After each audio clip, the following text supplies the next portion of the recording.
Community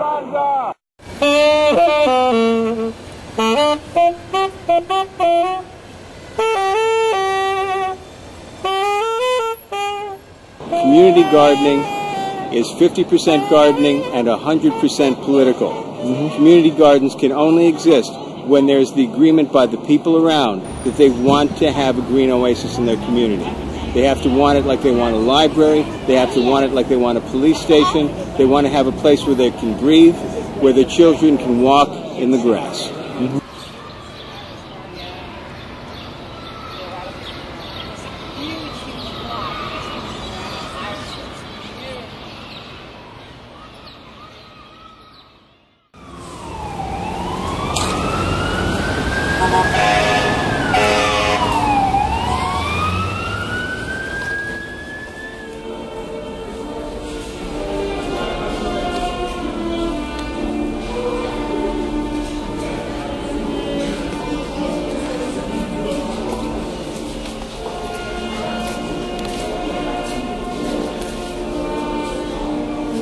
I've been here before the garden became a garden.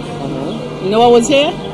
What? What was it like before? Tenement housing. Right. And then you know what the tearing down, you know what was it? A dump. People used to come and throw the garbage all over. So that was the best thing when it became a garden for us.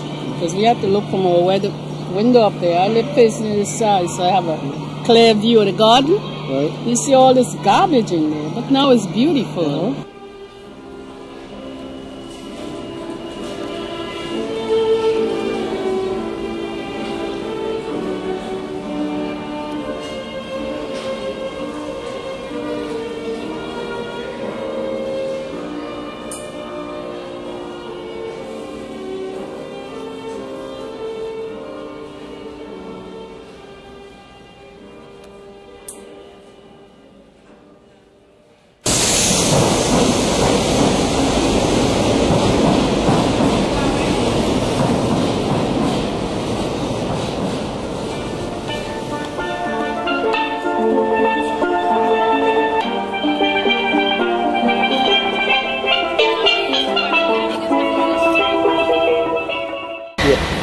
Community gardens really are great centers for neighborhoods to organize, to take care of neighborhood business.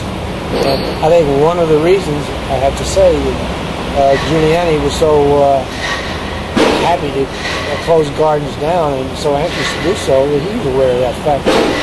When you just live in isolated apartments and condominiums and whatever, and never hang out on the stoop, you don't learn anything about your neighborhood. You really don't. You know where the nearest coffee shop is, and that's about it. Right here.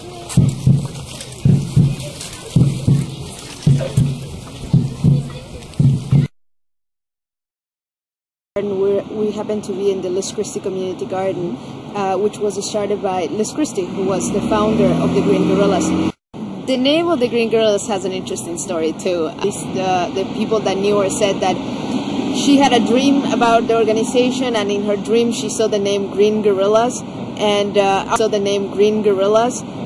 our name is not spelled the same way as gorilla with a double R. It's spelled with an R, and the reason why one R is because in her dream she saw it spelled that way. That was the way she thought that, and she gave the name to the organization.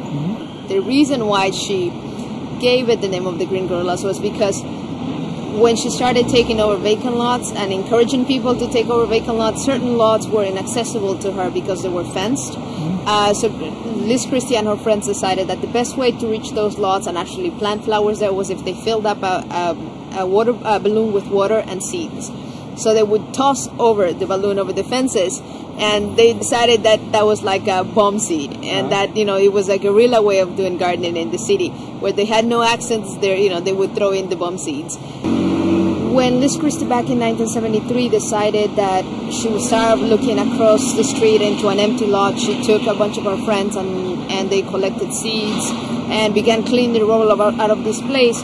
What they wanted to demonstrate to people in New York City, that without a lot of resources, but just with a lot of willpower, you could create something that was worth, having in the neighborhood, to beautify the neighborhood, to improve the neighborhood.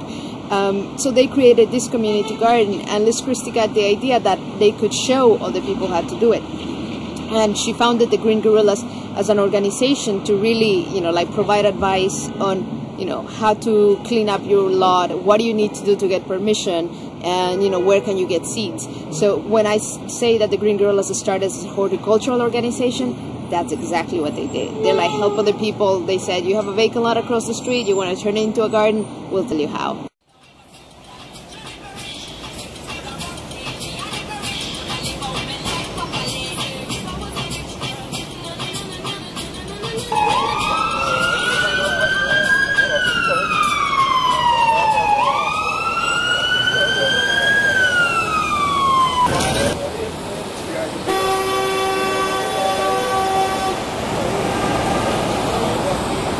Well, I grew up in a small town, and I was always involved in gardening. And I was still working, and I passed, this is when the garden was about 2 years old, and I passed this place, and I said, I want to belong to this. Because where I came from, the Virgin Islands, St. Thomas, that's my home. Right. My grandmother always had a little garden there, and we always used to have to go and plant. So this is like home. When I eat this and come here and pick these up and cook it, makes me feel like I'm back home.